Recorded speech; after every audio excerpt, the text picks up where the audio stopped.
e amém. Bom, vamos falar então, nós falamos sobre sinais referentes a Israel, nós falamos sobre sinais referentes, sobre a volta de Jesus, que apontam a volta de Jesus, referentes a Israel, falamos dos sinais referentes ao planeta. No domingo passado falamos sobre os sinais referentes à sociedade, e hoje nós finalizaremos essa parte dos sinais sobre a volta de Jesus, falando sobre os sinais referentes à igreja. E o primeiro aspecto que nós vamos apontar é o aumento da imoralidade na igreja.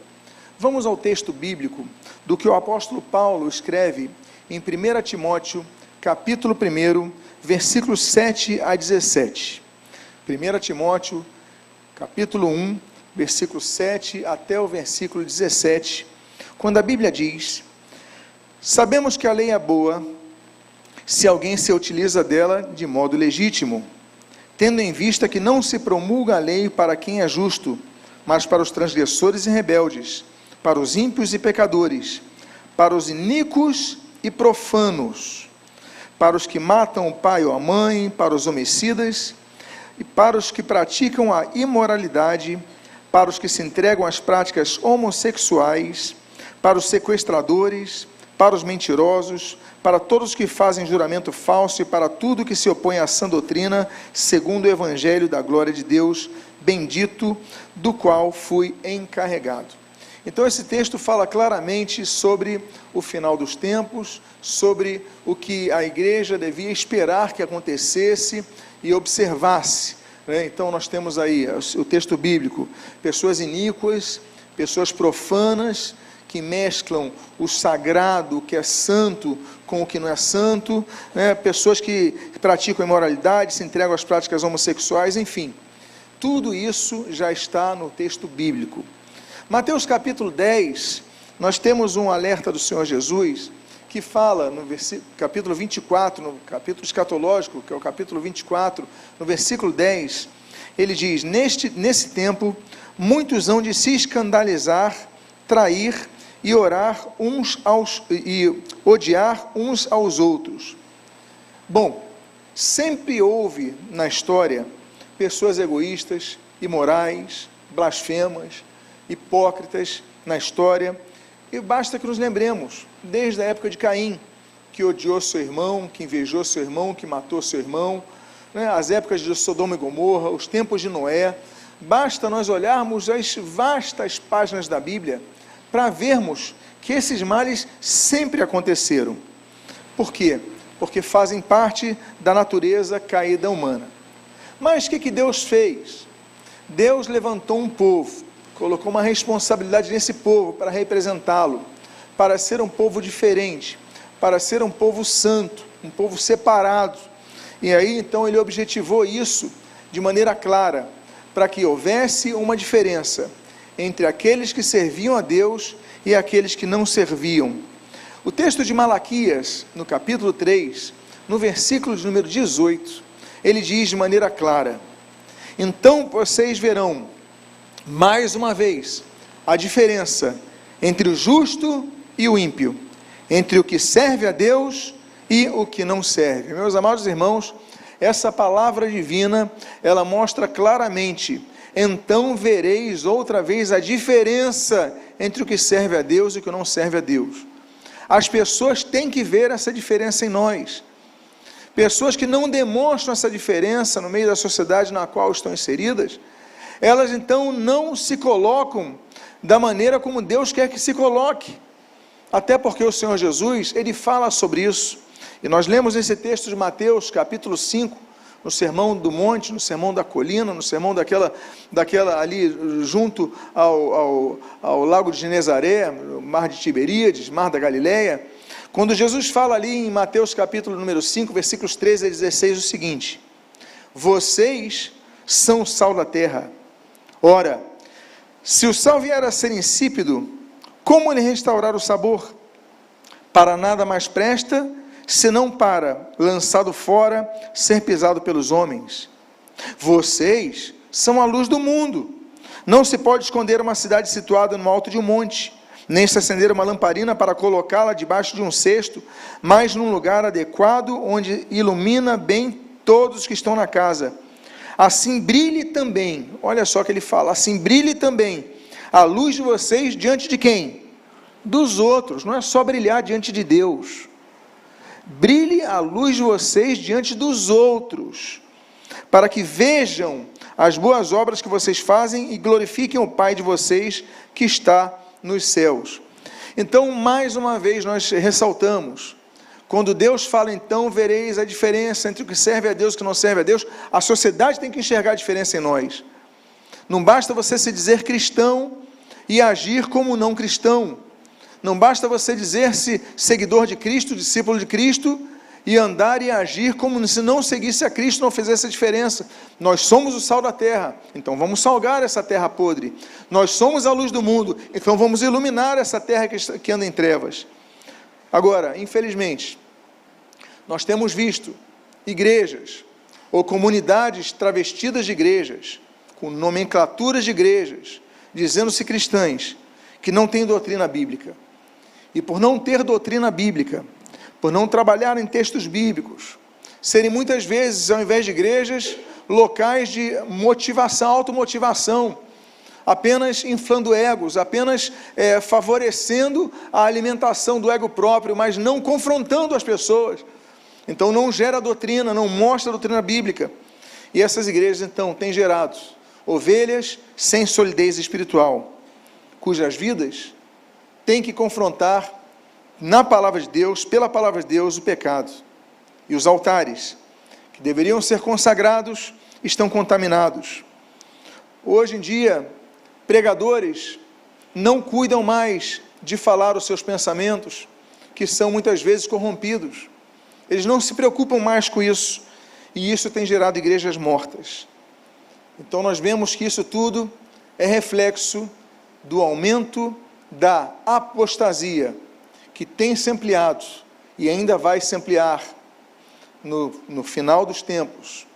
O texto de 1 Timóteo, capítulo 4, versículo 12, nesse texto o apóstolo Paulo, ele registra: ora, o Espírito afirma expressamente que nos últimos tempos alguns apostatarão da fé, por obedecerem a espíritos enganadores e a ensinos de demônios, pela hipocrisia dos que falam mentiras e que têm a consciência cauterizada. Eu vou repetir o início desse texto. Nos últimos tempos, alguns apostatarão da fé. Meus amados, quando nós falamos de apostasia da fé, nos lembramos logo dos que saíram da igreja. E de fato, existem os desviados que já estão fora das igrejas. Essa é uma marca que se observa na igreja evangélica. Aonde está fulano? Saiu da igreja, está no mundo, não diz que tem a sua própria igreja, cultua a Deus. É a primeira desculpa do desviado: eu não preciso de igreja para cultuar a Deus. É a primeira desculpa. A pessoa está fria na fé, não vai na igreja, não congrega. É a primeira, é clássica. Essa daí é a mais clássica de todas as clássicas desculpas do desviado. E aí tem aumentado o número dos chamados desigrejados, é cada vez mais crescente. A CNN Brasil fez uma pesquisa no dia 9 de maio de 2022 sobre o crescimento dos jovens sem religião. Você pode ver na tela que na década de 1960, o percentual de jovens que se declararam sem religião era de 0,5%. Aí nós chegamos aos anos de 1980, e aí nós tivemos um crescimento, em 3 vezes o tamanho, mais do que 3 vezes, triplicou. Em 1980, os jovens que se declaravam sem religião já eram 1,6%, já caminhando para 2% da população do Rio e São Paulo. Essa foi a pesquisa localizada nesses 2 centros urbanos. Agora, em 2022, no ano passado, foi feita uma pesquisa, mas agora de maneira exclusiva no Rio de Janeiro. E pasme, veja o crescimento de 0,5%, 1,6% em 2022, nós temos, pela CNN Brasil, a pesquisa feita no ano passado, 34% dos jovens do Rio de Janeiro se declaram sem religião. Esses sem religião, meus amados irmãos, eles têm um grande percentual, dentro desse percentual, um grande percentual dos desigrejados. Jovens, e essa pesquisa se limitou aos jovens, eles já fizeram parte de uma igreja, eles cresceram numa igreja, foram crianças numa igreja, e aí já estão fora da igreja. E quando nós contabilizamos isso, ficamos surpresos, porque estamos falando que 1/3 da população de jovens do Rio de Janeiro não diz não ter nenhuma religião. Essa mesma pesquisa, então, fez esse gráfico, tem esse gráfico, quando nós vimos que, pela primeira vez, evangélicos suplantaram muitos católicos romanos, praticamente o dobro, um crescimento de 2022 no Rio de Janeiro, espíritas, numa média, 10%, outras religiões, 7%, agora, o que mais surpreende foi isso daqui, esses 34%. Veja você, 32% de evangélicos. Aí você fala, é o maior número de pessoas que declaram-se envolvidas com as questões espirituais? Não. 34% declaram-se não envolvidas com nada disso. É um dado que realmente é assustador. O que é isso? É o que a Bíblia já previa. No final dos tempos, vai começar a haver uma grande apostasia da fé. E nós já vemos isso nesse dado, pelo menos estatístico do Rio de Janeiro, nós já vemos essa grave informação. Se antes, então, nós tínhamos a expectativa que o Brasil teria uma maioria evangélica, e eu digo isso de 10 anos para trás, as pesquisas, olha, o Brasil vai se tornar um país evangélico, olha, eu já não sei mais se isso vai acontecer, ou se o Brasil vai se tornar um país sem religião. Não estou profetizando, estou apenas olhando os gráficos, e de maneira muito temerosa dizendo isso, e triste por ver, volto a citar aqui, o fato de que boa parte deles, ou grande parte destes, são oriundos das igrejas. Eu citei para vocês, então, os desviados que saíram da igreja, que são os mais clássicos, os desigrejados, não pertencem a uma igreja, não preciso de uma igreja, cultuo a Deus na minha casa, etc, etc, as desculpas de sempre. Mas temos que considerar também um outro caso, os desviados que frequentam a igreja.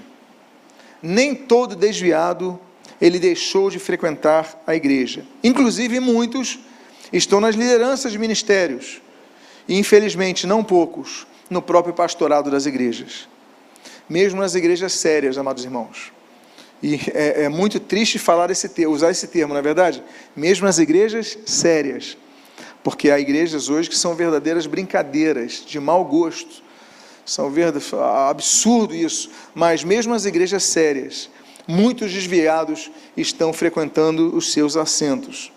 Paulo, ele alertou Timóteo para que observasse, ficasse atento na igreja, àqueles que se desviaram na fé. O texto da carta derradeira de Paulo, a última carta que Paulo escreve, os seus últimos conselhos, 2 Timóteo, no capítulo 3, versículos 1 a 5, ele diz o seguinte para Timóteo: mas você, Timóteo, precisa saber disso. Nos últimos dias sobrevirão tempos difíceis, pois os seres humanos serão egoístas, avarentos, orgulhosos, arrogantes, blasfemadores, desobedientes aos pais, ingratos, ímpios, sem afeição natural, implacáveis, caluniadores, sem domínio de si, cruéis, inimigos do bem, traidores, atrevidos, convencidos, mais amigos dos prazeres do que amigos de Deus, tendo forma de piedade, mas negando o poder delas. Então, já era um alerta do apóstolo Paulo.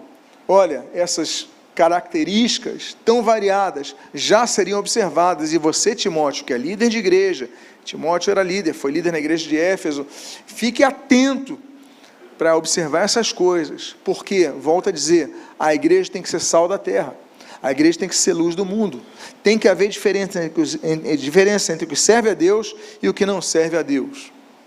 A apostasia, então, infelizmente, não se limita aos bancos das igrejas, mas a apostasia, ela começou a adentrar nos próprios púlpitos das igrejas.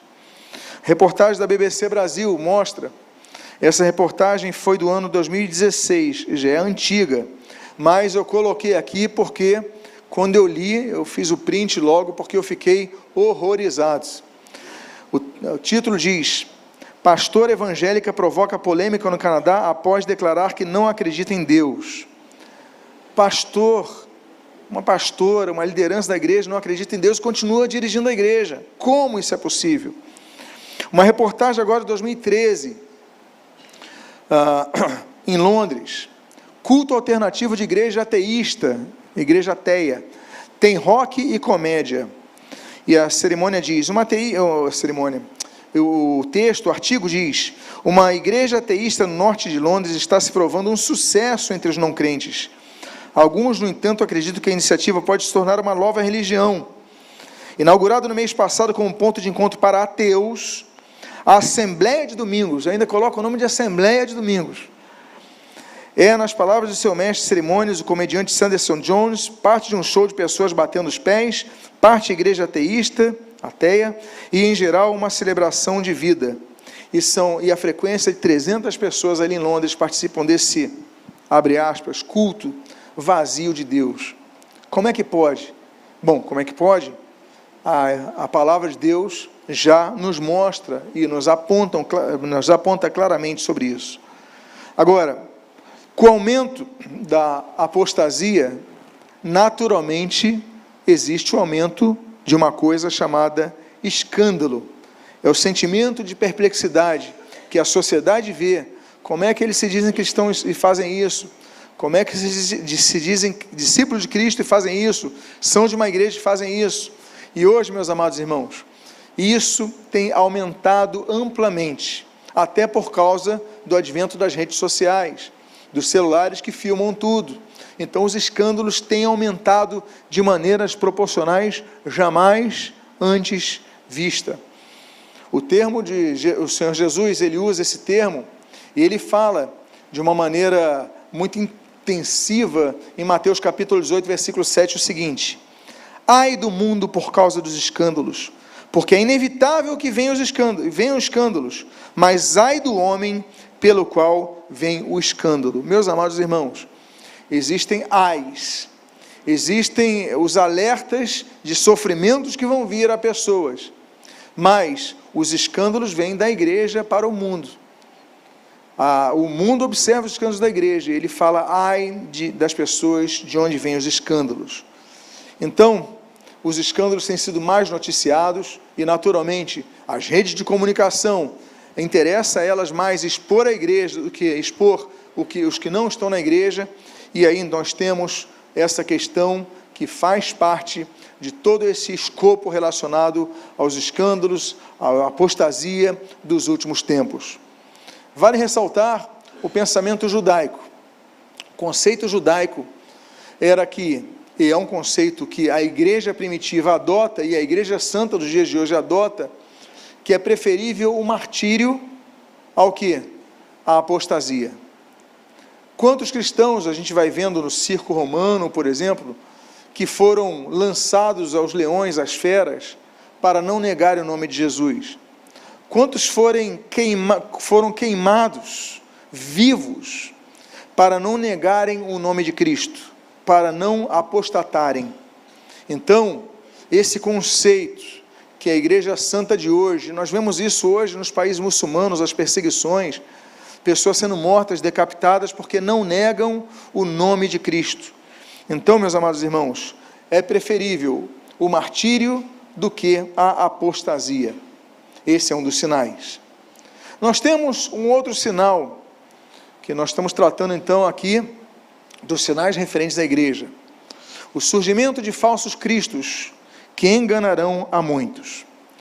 Voltando àquele capítulo 24 do Evangelho segundo Mateus, do versículo 3 a 5, nós lemos: diga-nos quando essas coisas vão acontecer, e que sinal haverá da sua vinda e do fim dos tempos? Olha, que sinal haverá da sua vinda e do fim dos tempos? E Jesus respondeu: tenham cuidado para que ninguém vos engane, porque muitos virão em meu nome dizendo eu sou o Cristo, e enganarão a muitos. Ao longo dos séculos, várias pessoas se declararam Cristo, se apresentaram como sendo Jesus Cristo, ainda que jamais agrupassem aquilo que Cristo agrupou, quanto às suas vastas exclusivas características e atributos que foram relacionados, profetizados, descritos, revelados no Antigo Testamento sobre Cristo. Somente Jesus Cristo, ele cumpriu todos aqueles requisitos do Antigo Testamento. Mas pessoas sem doutrina, pessoas sem conhecimento bíblico, vão aceitando todos aqueles que vão se apresentando a eles, dizendo-se Cristo. E aí então, qualquer estudioso da Bíblia, naturalmente, não cai nos argumentos falaciosos, nos argumentos que são passados de uma maneira persuasiva, sedutora, por esses que se declaram Cristo. Mas a igreja fiel, que se atém nas Escrituras, ela está alerta. Somente um pôde cumprir todas as profecias messiânicas, e foi Jesus Cristo. Agora, a exacerbada prepotência, aliada a prováveis graus de loucura, e tudo isso gerenciado pelo insuflar, o direcionamento diabólico, eles têm encontrado eco em muitas pessoas, e aí então, tendo sido por elas seduzidos, eles agrupam fileiras de milhões e milhões de pessoas, que caminham para a perdição, negando a Jesus Cristo, por seguirem a pessoas que são realmente pessoas que têm outras intenções, o seu ego, riquezas, domínio, poder, mas não a exaltação do único que é o Senhor Jesus Cristo, o nosso Senhor e Salvador. Um alerta à igreja foi que, volto a citar a segunda carta de Paulo, no capítulo 2, no capítulo 4, versículos 3 a 4, quando diz o seguinte: pois virá o tempo em que não suportarão a sã doutrina, pelo contrário, se rodearão de mestres segundo as suas próprias cobiças, que sentindo coceira nos ouvidos, eles se recusarão a dar ouvidos à verdade, entregando-se a fábulas. São muitos os que se declararam Cristo ao longo da história, mas isso tem crescido cada vez mais. Eu vou citar apenas alguns, porque senão seria uma lista aqui muito grande, mas eu vou citar os mais conhecidos aqui do século XX. Nós temos esse Francis Krishnaventa Penkovic, falecido em 1958. Nós temos o Pai Divino, falecido em 1965. Esse ainda colocou Pai Divino, se expondo como Deus Pai. Louis de Palanguier, falecido em 1968. Victor Manuel Gomes Rodrigues, falecido em 1977. Jim Jones, quando não se lembra daquele suicídio de centenas de pessoas na Guiana, né, que se matou ali em 1978. Ah Sang-hog, 1985. David Koresh, eu lembro, eu fui acompanhando isso daí, aquele cerco do FBI no Texas, 1993. Marshall Applewhite, falecido em 1997. E os mais recentes, o chamado reverendo Moon, Sung Myung Moon, falecido em 2012. O pastor José Luiz de Jesus Miranda, ele com seu 666, está vendo ali, o número, segundo ele, que era o número dele, ele colocava isso no terno, as pessoas se tatuavam com 666, dizendo aos seguidores, José Luiz de Jesus Miranda. E esses outros estão vivos. Esse filipino, Apolo Kiboloi, Maria Dev Christos, eu acho que é ucraniana, Cristo Libete, chamada O Caminho, né, ela se chama Jesus Cristo, que era a viúva desse José Luiz de Miranda, a Verdade Divina, o Vissarion, que foi preso agora mês passado na Rússia, e no Brasil nós temos esse Mambembe Henri Cristo. Bom, eu tenho um vídeo aqui de menos de 2 minutos, que eu vou pedir para colocarem, sobre um pouco, menos de 2 minutos, a respeito desses falsos cristos. Esta es la congregación de los anticristos. ¿Podemos decir que usted es la bestia? ¿El anticristo? El anticristo, Jesucristo hombre, es lo mismo. El primero dijo que él era un ángel. Luego dijo que él era la encarnación de San Pablo. Luego dijo que era el Espíritu Santo. Y luego dijo que él era Jesucristo. El anticristo ¿Cómo él puede ser Jesucristo y ser el anticristo a la vez? Es algo que él tendría que explicar de su propia mente, porque no hay versos bíblicos para tratar ese tema. Para mí es un privilegio estar apoyando al Rey de Reyes y Señor de Señores, al mismo Jesucristo hombre, José Luis de Jesús Miranda. El 666 y pedirle a la gente que lo haga. Ese es el mismo mensaje que yo siempre he predicado, que el pecado fue quitado. Maridos, amad a vuestras mujeres, así como Cristo a Lisbeth amó a la iglesia, a sus hijos, y se entregó a sí misma por ellos. Por eso yo soy la única salvadora y mediadora, la sabiduría de Dios, ya que es el conocimiento de la verdad que yo te he dado lo que te salva. Y todos los que aman la verdad y la justicia de Dios son bienvenidos en mi reino. Como he mencionado antes, si nos deshacemos de todas las Biblias en el mundo, no importaría, porque es lo que sale de mi boca, lo que verdaderamente trae la vida eterna a los hombres. Que reencarnei, e eu só vos falo que eu escuto do meu pai, e a minha voz, por certo, tem que ser diferente, porque eu não sou deste mundo, porque minha voz não tem pátria, não tem fronteira, e eu que vos falo sou espírito e verdade. Eu sou deste mundo, insisto em dizer, contra irmãos, reis contra reis, é o princípio das dores, e agora está nesses tempos. Então, meus amados, nós temos vários exemplos a respeito disso. Então, nós falamos de dois aspectos dos sinais da vinda de Cristo relacionados à igreja. Nós vamos agora ao aumento da perseguição à igreja fiel. O texto de Lucas, capítulo 21, ele registra no versículo 12, antes, porém, de todas estas coisas, vocês serão presos e perseguidos. Vocês serão entregues às sinagogas e lançados nas prisões. Serão levados na presença de reis e de governadores por causa do meu nome. Nós temos que dar graças a Deus pelo nosso país. Nós temos que amar a nossa nação, orar por ela sempre. E nós temos muitos privilégios no nosso país, porque a gente às vezes só tende a olhar os aspectos negativos. Mas nós temos muitas coisas boas. E nós somos um dos países onde existe liberdade de culto.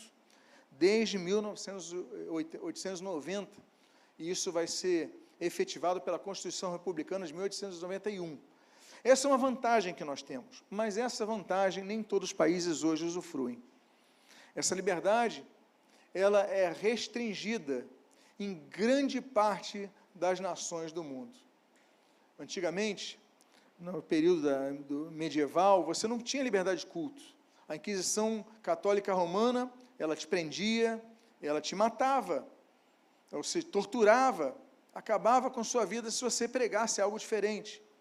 Isso passou, a reforma veio, e aí começou a mudar toda a cultura ocidental em relação a isso. A liberdade de imprensa, o iluminismo e outros aspectos históricos, vão todos eles favorecendo a isso, mas isso não abrange todas as nações do mundo. Mesmo na Europa, com o advento do comunismo, por exemplo, a Revolução Comunista, ela vai abranger partes da Europa e não havia liberdade de culto, não havia liberdade de expressão, não havia liberdade de imprensa. O comunismo, ele começa a ter a sua queda. Aí você fala, então acabou. Não, acabou ainda. Temos a Coreia do Norte, temos Cuba, temos Laos, temos Vietnã, temos alguns países, ainda são poucos, mas ainda assim a liberdade de culto ali é plena. Agora, e as nações islâmicas? É muito difícil você encontrar uma nação islâmica onde haja uma igreja. Algumas até têm, algumas até permitem você um estrangeiro, congregar dentro de uma igreja para estrangeiros, mas não permitem de forma alguma você evangelizar. Então, nós temos hoje países que perseguem os cristãos. No seu relatório desse ano, de 2023, a organização Portas Abertas, ela trouxe então a lista atualizada dos 10 países onde é mais difícil que cristãos vivam. Então, eles fazem uma divisão, dentro de 50, países de perseguição extrema, países de perseguição severa e países de perseguição alta. Esses são os 10 piores países para as pessoas viverem hoje, em 2023. Coreia do Norte, que é um país comunista, e aí a maioria delas aqui, opressão islâmica na Somália e no Iêmen, Depois, na Eritreia, uma paranoia ditatorial. Líbia, Nigéria, Paquistão, Irã, Afeganistão e Sudão. Esses todos aqui também islâmicos. E esse dado é agora de maio de 2023. E esse é o mapa que você pode ver. E se você colocar o mapa, essa daqui é a famosa janela 1040. Ou seja, você vê que nessa janela 1040 é muito, mas muito difícil pregar o evangelho, ser um cristão. Você é perseguido, é torturado, e mesmo em países, aí você fala assim, mas são países muçulmanos. Não, nós temos um país hindu. Aí se fala do hinduísmo, se fala, que bonito, as pessoas colocam lá o budismo e tudo mais. Meus amados, matanças, perseguições, igrejas queimadas. País de maneira de perseguição extrema. Hoje, a Índia faz parte desse aspecto. Site, volto a dizer, desse ano, de maio desse ano, de 2023. Eu tenho um vídeo, esse vídeo tem 4 minutos, que é o vídeo que todo ano a missão Portas Abertas, ele publica. Então está no site deles, mas eu queria colocar para vocês verem então a realidade que a igreja está vivendo hoje, fora do conforto que nós brasileiros temos de nos congregar, mas na realidade que graça parte da população de nossa irmandade ao redor do mundo.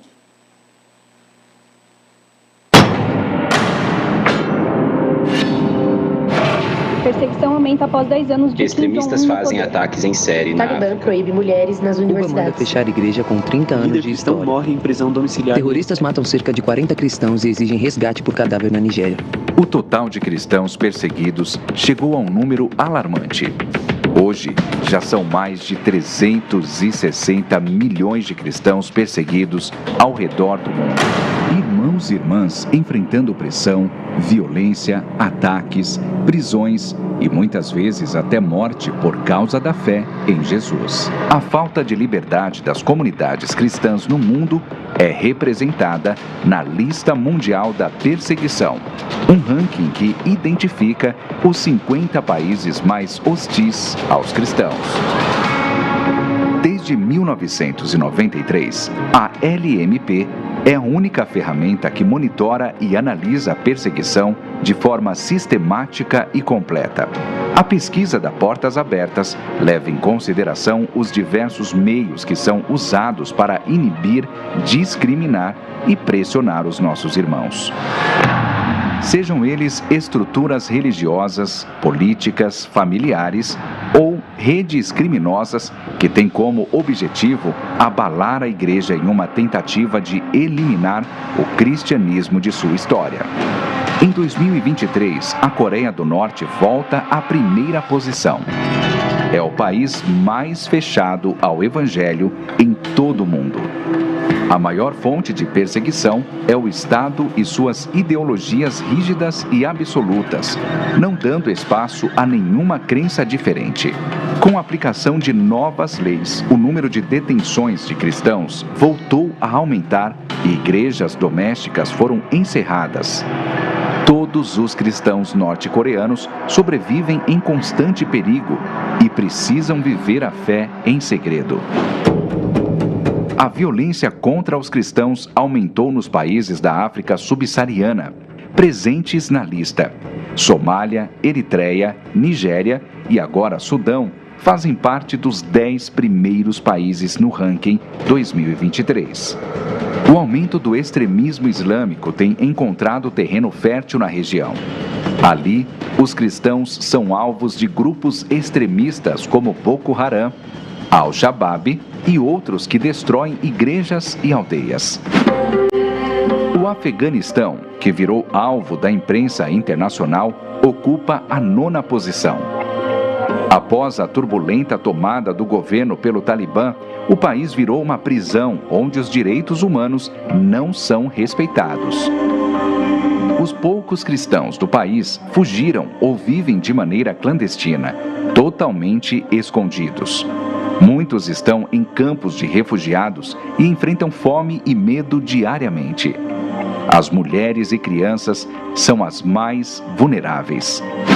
Mais perto de casa, além de Colômbia, Cuba e México, mais um país da América Latina entra no ranking: a Nicarágua. Represálias políticas contra a igreja, fechamento de estabelecimentos, monitoramento, difamação e prisão de líderes cristãos têm sido muito comuns. O principal objetivo é intimidar os cristãos para silenciá-los. A nação tem sentido o reflexo da repressão do atual governo. É importante destacar que a perseguição também aumentou nos outros países da região. Os desafios da igreja são muitos e continuam crescendo. A hostilidade contra ela não é linear e está em constante mudança.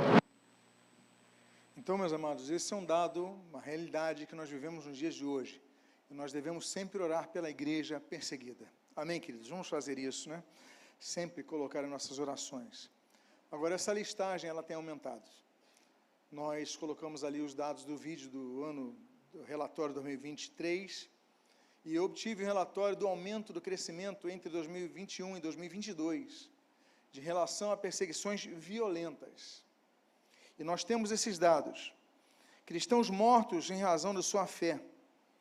Pulou de 4.700, números arredondados, para cerca de 6.000.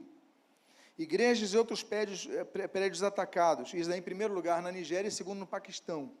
Igrejas e outros prédios atacados. Em primeiro lugar na China, depois na Nigéria, depois em Bangladesh. De 4.500 foram para 5.100. Cristãos detidos sem julgamentos, presos e condenados. Em primeiro lugar está a Índia. Em segundo lugar, Paquistão. Em terceiro lugar, China.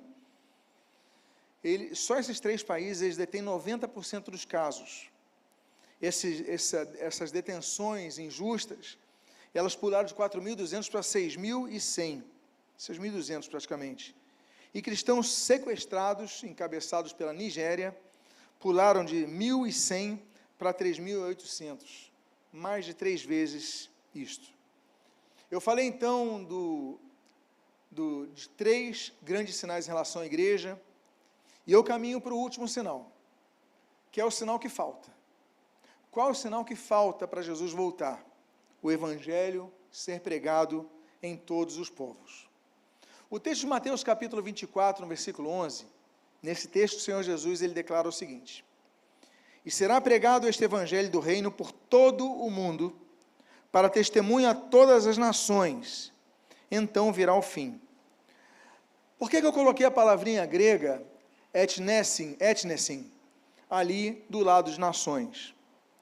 Porque nações, no termo grego, bíblico, não é o que nós entendemos como nações. E eu já vou explicar sobre isso. Mas o fato é que, na época de Jesus, havia muito analfabetismo. Com o crescimento da imprensa, com a invenção da imprensa, né, e a produção de mais livros, as pessoas começaram a ser alfabetizadas. Então, houve um grande crescimento. Ali século XV, século XVI, século XVII, e aí então começou a se alastrar o grande nível de crescimento de pessoas que podiam ler um texto, e isso facilita a pregação do Evangelho. Até os confins da terra, nós temos ali, por exemplo, países que as pessoas precisavam de aprender a ler, para ler inclusive o Alcorão. As invasões árabes, a extensão dos muçulmanos, fez com que toda aquela região, o povo falasse árabe, as pessoas têm que ler o Corão. Então, isso também facilita a pregação do Evangelho, que basta uma tradução em árabe, para que as pessoas possam ser evangelizadas. Então, nós temos que ver esse aspecto também. As redes sociais fazem com que ninguém queira ser excluído, então, as taxas têm crescido. Aí você fala assim, bom, então todas as nações, segundo a ONU, são 193 nações, já tem traduções da Bíblia. Jesus vai voltar. Bom, nós devemos considerar o seguinte: o sinal já teria sido cumprido se todas as nações, no nosso entendimento de nações, estados definidos e reconhecidos, no caso, pela ONU, elas tivessem recebido porções do Evangelho. Até porque veio a internet. E com a internet não precisou-se mais da necessidade de espalhar os textos escritos. Basta a pessoa, num celular, ter acesso à Bíblia. Então, isso já aconteceu, década de 90, com o advento, com a popularização da internet, melhor dizendo. Então, todas as nações já tinham o evangelho, e Jesus não voltou. Você fala então, mas como? Eu coloquei até esse sinal, já era para ter sido cumprido. E você vê então que a Bíblia, existem inúmeras versões da Bíblia que podem ser baixadas em quaisquer lugares do mundo. Agora, eu coloquei o termo grego etnesim, que vem do grego etnos. Etnos não aponta apenas a estados que tenham fronteiras, exército, um governo, uma bandeira, não. Etnos tem a ver com tribos e etnias, ou seja, é um número muito maior do que as 193 nações registradas pela ONU. A título de exemplo, eu vou citar apenas um país, Papua Nova Guiné. Aí você fala assim, não, é uma nação, mas existem 850 dialetos naquela nação. Então não basta ter uma Bíblia no inglês, para os papuenses, eles lerem, então o Evangelho já chegou na Papua Nova Guiné, então Jesus vai voltar. Não, são 850 dialetos diferentes, então o Evangelho precisa chegar a 850 tribos, 850 povos que fazem parte de um estado chamado Papua Nova Guiné, ali na Oceania. E as sociedades bíblicas unidas, através de 150 sociedades bíblicas mundiais, das quais o Brasil é uma das mais relevantes, a Sociedade Bíblica do Brasil, elas têm se dedicado ao longo de sua história para traduzir a Bíblia ou porções da Bíblia para todos os idiomas. Aí você fala, mas no Brasil não acontece, no Brasil todos falam português. Meus amados irmãos, apesar de todos os esforços, existem, no censo 2010, do IBGE, foram contabilizados 274 dialetos no Brasil. No Brasil nós temos 305 etnias diferentes.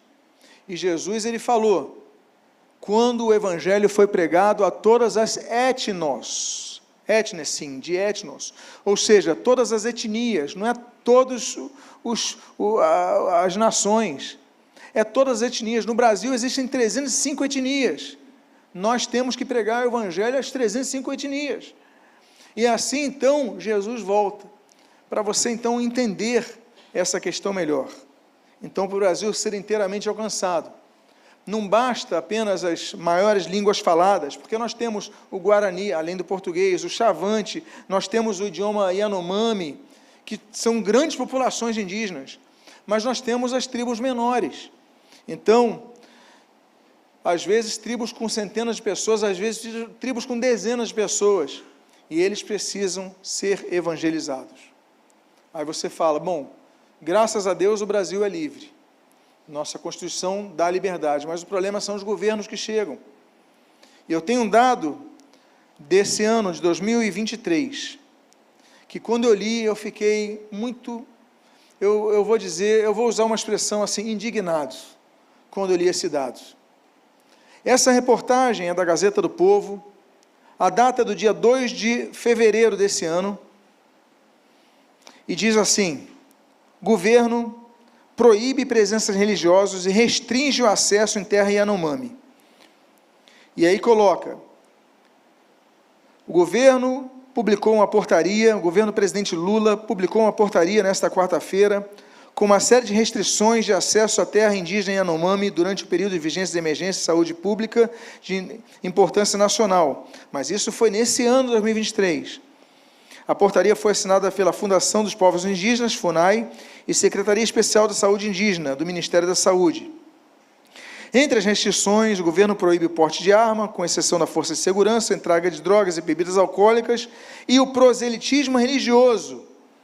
É terminantemente proibido o exercício de quaisquer atividades religiosas junto aos povos indígenas, bem como o uso de roupas com imagens ou expressões religiosas, prevê a portaria. Isso neste ano. Então, apesar dos governos, apesar das limitações, apesar sejam países muçulmanos, sejam países comunistas, sejam governos transitórios em países democráticos, isso não importa. O que importa é que a igreja não está cessando a sua missão de pregar o Evangelho a toda criatura. e aí Jesus voltará. Então, a igreja tem avançado, com dedicação e esforço, fazendo aquilo que a Bíblia fala, através do apóstolo Pedro, sobre apressar a vinda de Jesus. 2 Pedro, capítulo 3, versículo 12, ele diz, esperando e apressando a vinda do dia de Deus. Ou seja, cabe à igreja apressar esse dia. Que dia é esse? Ninguém sabe o dia, ninguém sabe a hora, mas o que nós sabemos, que os sinais estão aí, e que a igreja pode apressar esse dia. De acordo com as sociedades bíblicas unidas, existem 7.376 línguas e dialetos em todo o mundo. Desses, praticamente metade, 3.524, eles já têm a Bíblia disponível, porções dela. Eu coloquei esse gráfico para você ter uma noção do número de pessoas alcançadas. Eu vou colocar aqui, pessoas que têm seu idioma, então já tem agora uma grande parte usuários desse idioma. Nós temos então 5 bilhões, de 7 bilhões e pouco, temos 5 bilhões e 700 mil pessoas já com acesso à Bíblia. Mas o que chama a atenção é isso daqui. Quantos idiomas tem as Escrituras? E praticamente metade, você consegue ver esse semicírculo vermelho, não existem as Escrituras. De 7.359, 3.948 ainda não tem as Escrituras. Então, isso tem que ser foco também de nossas orações. Portanto, como observado, a internet tem rompido as censuras. Volto a dizer, censuram, mas um celular, que chega em qualquer um desses países, ele pode trazer a Escritura ao acesso das pessoas. As pessoas podem não ler. A Bíblia agora está sendo traduzida e com áudio. Praticamente todas as versões da Bíblia já estão disponibilizando seus áudios, para que as populações analfabetas, principalmente de tribos, elas possam entender. Agora, quem vai traduzir? Então, as comissões das sociedades bíblicas fazem com que, de fato, venha o fim. Mateus capítulo 24, volto a citar o texto, quando no versículo 14 que nós lemos, eu repito aqui, ele diz, e será pregado o evangelho do reino por todo o mundo, para testemunho de todas as etnias, de todas as nações que está no texto, de todas as etnias, sim. Então virá o fim. Conclusão. O texto de Apocalipse 1,19, no seu início, o Senhor Jesus, ele disse ao apóstolo João, escreve, pois, as coisas que você viu. E nós trabalhamos ao longo dessa série, nesse ano, sobre todas as coisas que já aconteceram ao longo da história. Continua o texto desse versículo 19. E escreve, pois, as coisas que você viu e as que são.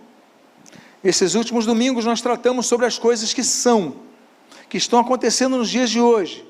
Os sinais que nós estamos vendo com Israel, os sinais que nós estamos vendo no planeta, os sinais que nós estamos vendo na sociedade e os sinais que nós estamos vendo na igreja. Mas ele finaliza dizendo, escreve, pois, as coisas que são, que você viu, as que são e as que hão de acontecer depois destas.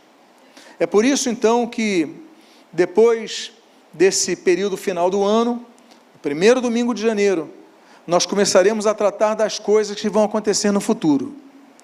Vamos tratar essencialmente da escatologia em si, e vamos começar falando no primeiro domingo de janeiro sobre o arrebatamento da igreja. Então, se programe, não falte, porque eu tenho certeza que nessa parte final de nosso estudo, vamos tratar das coisas que vão acontecer. Nós seremos abençoados de maneira rica e abundante em nome de Jesus. Que o Senhor tenha abençoado a sua vida. Vamos ficar de pé para fazer uma oração.